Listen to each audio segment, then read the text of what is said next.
Hello, good morning. आज पढ़ेंगे आप राज्यसभा। राज्यसभा के बारे में।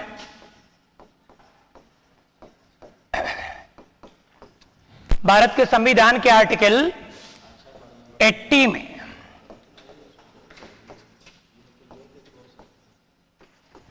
राज्यसभा का उल्लेख है। राज्यसभा को इंग्लिश में कहते हैं काउंसिल ऑफ स्टेट्स।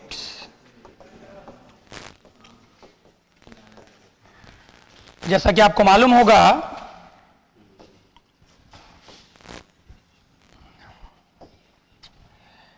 राज्यसभा का मेंबर भी एमपी कहलाता है और लोकसभा वाले भी एमपी ही कहलाते हैं। लोकसभा हम डिस्कस कर चुके हैं, इनको आम आदमी चुनता है, लेकिन राज्यसभा के मेंबर को कौन चुनते हैं? राज्यों के एमएलए, विधायक। Members of state legislative assembly elect MPs of Rajya Sabha. Rajya Sabha के एमपी का चुनाव राज्यों के विधायकों द्वारा होता है। लोकसभा का टर्म होता है 5 साल, लेकिन राज्यसभा एक स्थायी सदन है, कभी भंग नहीं होती। Rajya Sabha is a permanent house, it is never dissolved. किंतु राज्यसभा के 1/3 मेंबर हर 2 साल बाद रिटायर होते हैं और निर्वाचित भी होते हैं। तो मेंबर का वर्किंग पीरियड होता है इसमें 6 इयर्स। ये बातें बहुत लोगों को समझ में नहीं आती है। राज्यसभा का टर्म कितना हुआ? बोलिएगा, राज्यसभा स्थायी सदन है, उसका टर्म नहीं होता। मेंबर का टर्म कितना हुआ? 6 इयर्स। राज्यसभा का चुनाव एक बार नहीं होता जैसे लोकसभा का होता है। राज्यसभा के 1/3 सदस्य प्रति 2 वर्ष बाद चुने जाते हैं। 2 वर्ष बाद एक मेंबर का टर्म होता है 6 इयर्स। ये कैसे, समझिए।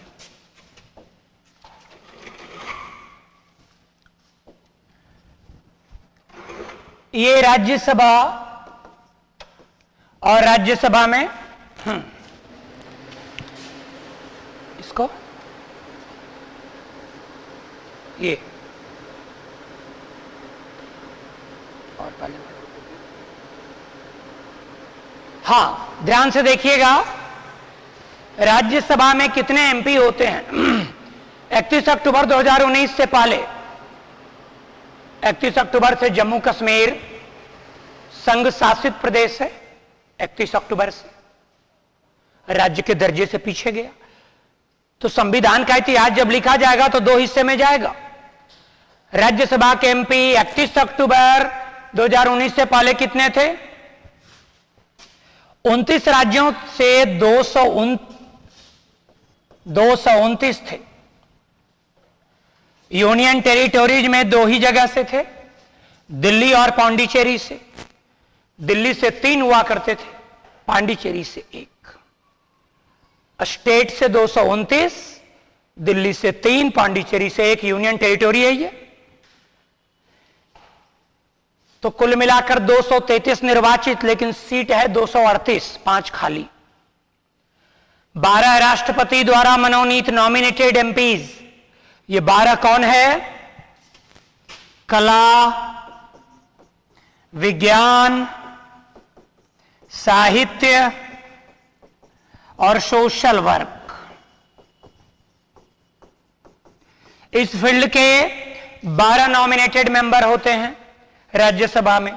तो 233 इलेक्टेड एट प्रेजेंट और 12 नॉमिनेटेड मिलाकर एट प्रेजेंट कितना होगा? वर्तमान में कितना? 245, लेकिन मैक्सिमम कितना होगा? 238 में 12 जोड़ेंगे तो 250। 31 अक्टूबर के बाद क्या हो गया? बस जम्मू कश्मीर वाले को हटा दीजिए तो 28 राज्यों से कितने हो गए? 225। जम्मू कश्मीर यहां आ गया। देखिए, यूनियन टेरिटोरीज में दिल्ली से 3 पहले भी थे, पांडिचेरी से 1 पहले भी थे, और अब नया जम्मू कश्मीर से 4। तो कुल मिलाकर के उतने ही हुए, बस इस 4 को हटाकर यहां ला दिया। नॉमिनेटेड उतने ही होंगे। वर्तमान में क्या स्टेटस है? ये 225 राज्यों से निर्वाचित, यूनियन टेरिटोरीज 7 और 2 9 हो गए। लद्दाख से नहीं होते राज्यसभा में, जम्मू कश्मीर से होते हैं। 3 दिल्ली से, 1 पांडिचेरी से और 4 जम्मू कश्मीर से। कुल मिलाकर उतने 12 नॉमिनेटेड। ये अब बात यह है आगे कि इनको पहली बार कैसे चुना गया होगा। ध्यान से देखना, 1952 ऐसे देखो आप, टोटल इलेक्टेड मेंबर कितने हो सकते हैं मैक्सिमम? 238 है, 233।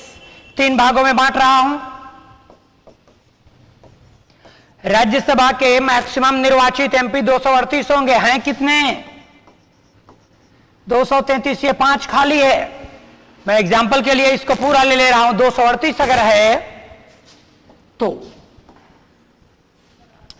1/3 एमपी को बांटा हमने 3 रो में। मान लो ये दिल्ली की राज्यसभा है, 79 यहां बैठे हैं, दूसरे 79 यहां, तीसरे को। अब कुछ राज्यों के एग्जांपल से समझाता हूं। जैसे उत्तर प्रदेश से राज्यसभा में 31 एमपी होते हैं, बिहार से 16, झारखंड से 6, वेस्ट बंगाल से 16, ऐसे। अब मान लो 3 भागों में बांटा हमने और इनका चुनाव है 2016 में। कल्पना कीजिए 2016 में ये लोग आज रिटायर हो रहे, 2016 है मान लो 79, तो बिहार के कितने रिटायर हो रहे हैं इसमें? 16 नहीं, बिहार के कितने? 5 बिहार के इसमें बैठे हैं, दूसरा 5 यहां बैठा है बिहार का, और तीसरा 6 वहां बैठा है। तो 5 5 और 6 हुआ 16। इसमें कितने बैठे हैं यूपी में? यूपी के 31 में इस रो में कितने बैठे हैं? 10, दूसरे में भी 10, तीसरे में 11।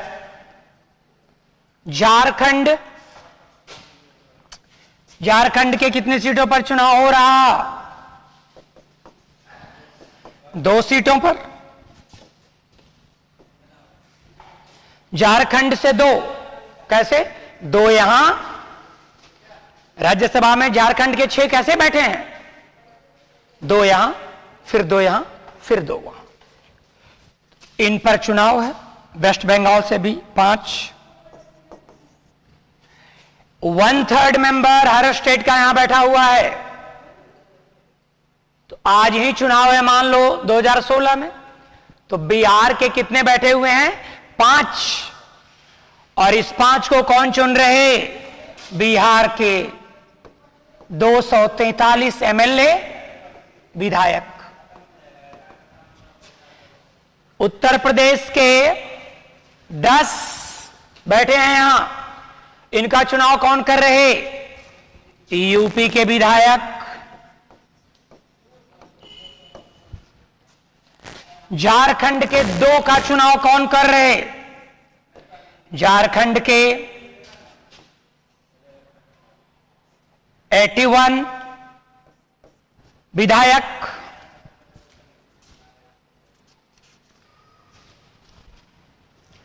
झारखंड के 81 एमएलए चुन रहे झारखंड के 2 एमपी को।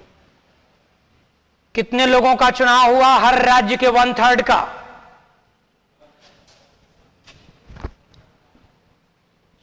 आज सभी रिटायर हो गए। ये बिहार के 5, यूपी के 10, झारखंड के 2, हर राज्य के 1/3। और कल इनका चुनाव हो गया उन राज्य के विधानसभा के सदस्यों द्वारा। कल सब चुनकर आ गए। अब ये चुनकर जो 79 आई, ये कब तक रहेंगे? 2022 तक रहेंगे। 2016 में चुने गए, कब तक रहेंगे? 2022 तक। 2 साल बाद फिर दूसरा रो का चुनाव होगा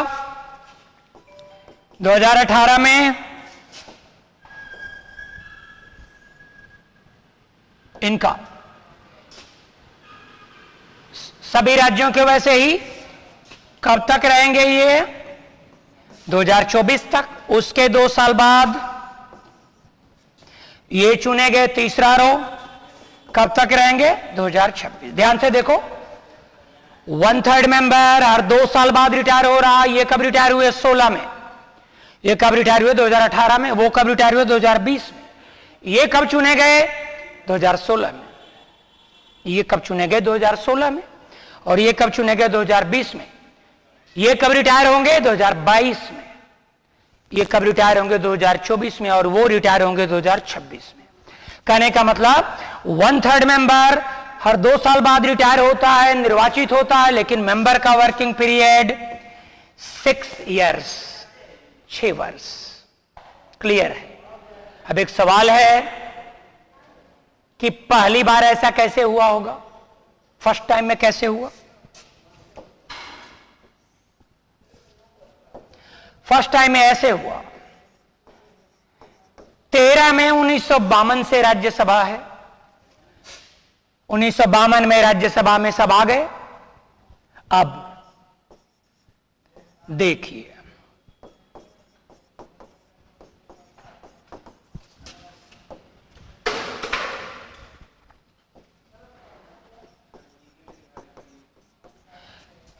समस्या थी कि कौन कैसे रिटायर करेंगे इनको। हम पहली बार आए, एक ही बार तो आए। लॉटरी निकाला गया चुनाव आयोग द्वारा राष्ट्रपति के सहमति से। लॉटरी में क्या तय हुआ?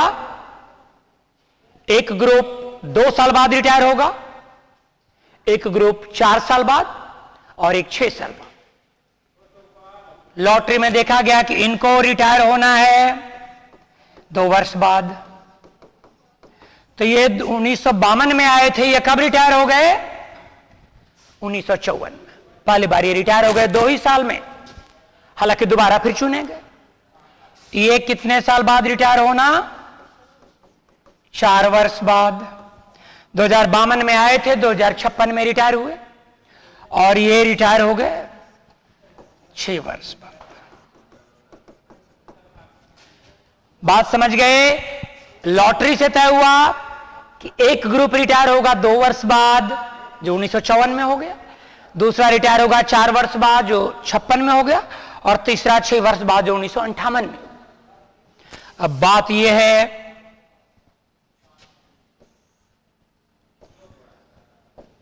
कि लोकसभा के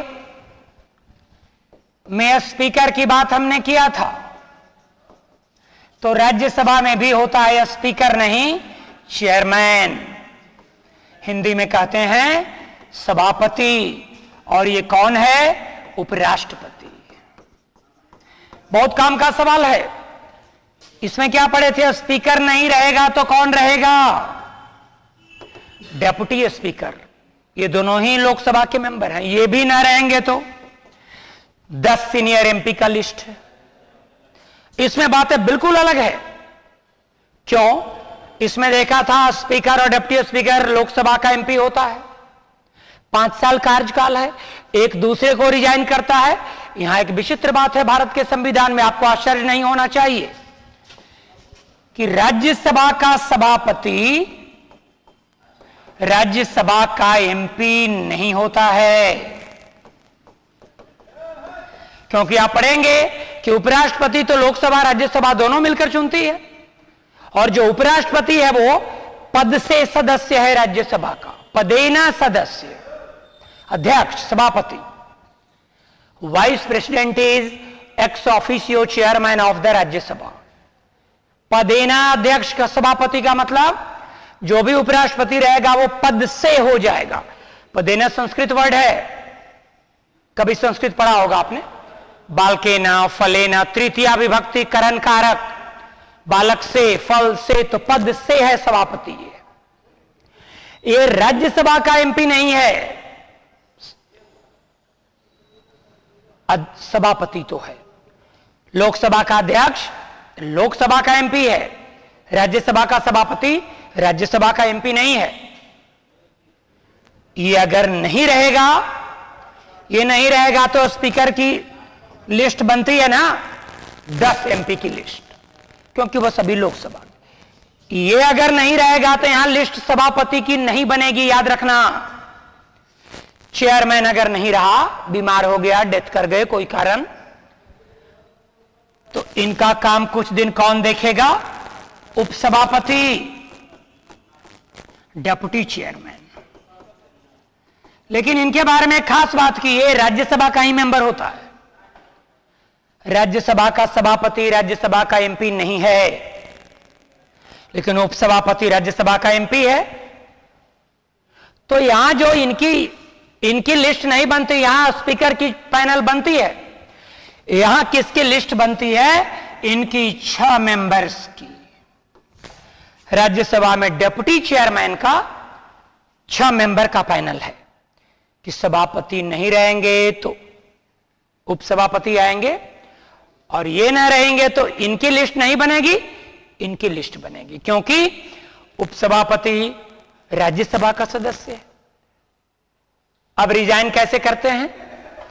इसमें तो एक दूसरे को रिजाइन कर देते हैं, लेकिन ये सभापति किसको रिजाइन करेगा? राष्ट्रपति को।